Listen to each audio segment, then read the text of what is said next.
நாம் இன்றைக்கி சூப்பரான டேஸ்டியான இந்த அவரைக்காய், கத்திரிக்காய், மொச்சை அவரைக்கொட்டை எல்லாம் போட்டு ஒரு சாம்பார் எப்படி செய்யறதுன்னு தான் பார்க்க போகிறோம். வாங்க எப்படி செய்யலாம்னு பார்க்கலாம்.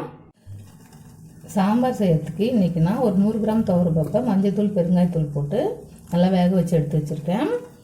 காய் அவரைக்காய், கத்திரிக்காய் ரெண்டும் எடுத்திருக்கேன். கத்திரிக்காய் ஒரு 4 கத்திரிக்காய், ஒரு 10-15 அவரைக்காய் எடுத்திருக்கேன். பாருங்கள், இந்த அவரை. இது கூடவே நம்ம காட்டு அவரை சொல்லுவாங்க இல்லையா, மொச்சை அவரை, அது கொஞ்சமாக எடுத்து வச்சுருக்கேன். ஒரு கப்பு. நிறைய போட வேணாம், கொஞ்சமாக போட்டிங்கன்னா ரொம்ப டேஸ்ட் நல்லாயிருக்கும். 10-15 சின்ன வெங்காயம், தக்காளி, கருவேப்பிலை, ஒரு 4 காஞ்ச மிளகாய் எடுத்துக்கோங்க. ஒரு பெரிய டேபிள் ஸ்பூன் அளவுக்கு சாம்பார் பொடி, ஒரு டீஸ்பூன் மிளகாத்தூள். இது வெந்தயம், ஜீரகம், கடுகு 3 எடுத்து வச்சுருக்கேன் தாளிக்கிறதுக்கு. ஒரு டேபிள் ஸ்பூன் எண்ணெய். இப்போது ஸ்டவ்வில் பேன் வச்சுட்டு எண்ணெய் ஊற்றிக்கலாம். எண்ணெய் காஞ்சோடனே கடுகு, வெந்தயம், சீரகம் போட்டுக்கலாம். காஞ்ச மிளகாய், வெங்காயம், கருவேப்பிலை 3 போட்டு நல்லா வதக்கிக்கலாம். வெங்காயத்தை கொஞ்சம் நல்லா வதக்கி விட்டுக்கலாம். தக்காளி போட்டு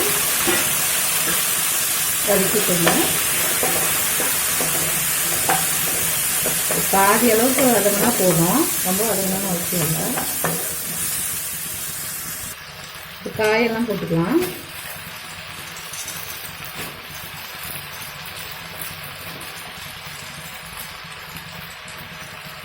கூடவே இந்த அவரைக்கொட்டையை போட்டுட்டு நல்லா லைட்டாக வதக்கி விட்டால் போதும்.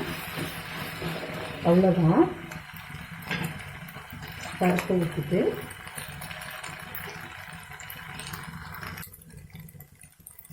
சாம்பார் பொடி, மிளகாத்தூள் எல்லாத்தையும் போட்டுக்கலாம். தேவையான அளவு உப்பு போட்டுக்கலாம்.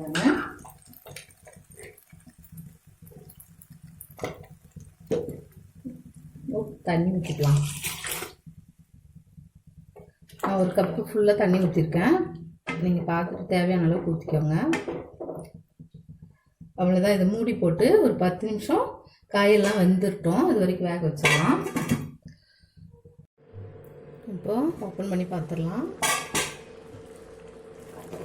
பாருங்கள், காயெல்லாம் நல்லா வெந்துருச்சு. நீங்கள் காய் வெந்துருச்சான்னு பார்த்துட்டு அதுக்கப்புறம் புளி ஊற்றுங்க.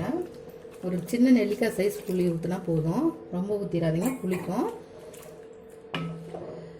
புளி ஊற்றிட்டு ஒரு நிமிஷம் கொதிக்க விட்டால் போதும். மூடி போட்டு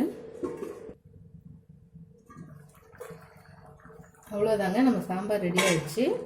நீங்களும் இதே போல் செஞ்சு பாருங்கள். இந்த மொச்சை அவரைக்காய் போட்டு செஞ்சிங்கன்னா ரொம்ப ரொம்ப சூப்பராக இருக்கும். நீங்கள் இது பச்சையாக கிடைக்கும்போது போட்டு செய்யுங்க, காஞ்சது போட்டு செஞ்சிடாதீங்க. செஞ்சு பார்த்துட்டு லைக் பண்ணுங்கள், ஷேர் பண்ணுங்கள், கமெண்ட் பண்ணுங்கள், சப்ஸ்கிரைப் பண்ணுங்கள். தேங்க்யூ.